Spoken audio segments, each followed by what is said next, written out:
Hello, and I'd like to talk to you guys about what we're going to talk about today in our Florida history class. We're going to talk about the Florida Legislative Investigative Committee that was headed by a young man named Charlie Johns, who would end up becoming a candidate for governor in the state during the 1960s. This whole investigative committee started in 1958 under the leadership of Charlie Johns, and its goal was to investigate and try to stop all of the influences that many of the um, civil rights groups were having by using tactics which associated those groups with communism.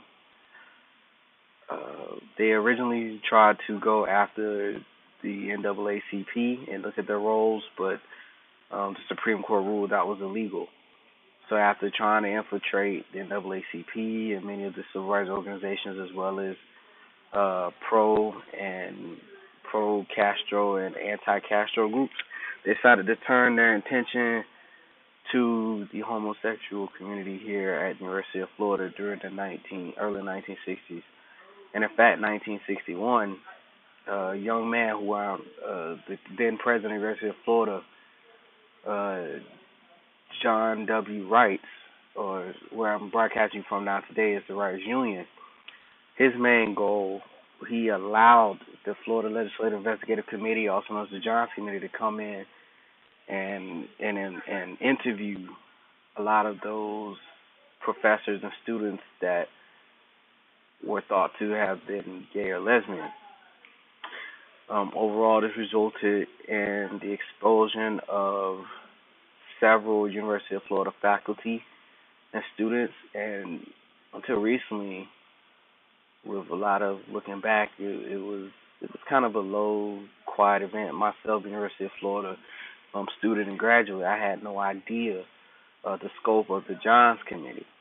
The reason I tell you that is because we're Florida history. We're looking at different ways and avenues how the state of Florida has changed some of its stances, going back from the Civil Rights Act to the Tallahassee boycotts 1954 to even here in Gainesville, where the Johns Committee did some investigating. The main thing that is also associated with the Johns Committee is a thing called a purple pamphlet, which was a very graphic depiction of homosexuals in a way that it was even deemed very voyeur and very excessively bad.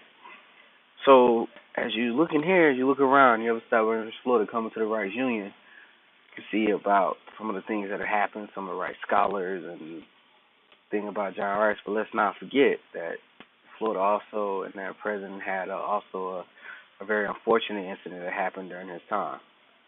Thank you very much for paying attention. We'll talk about this a little bit more in detail tomorrow.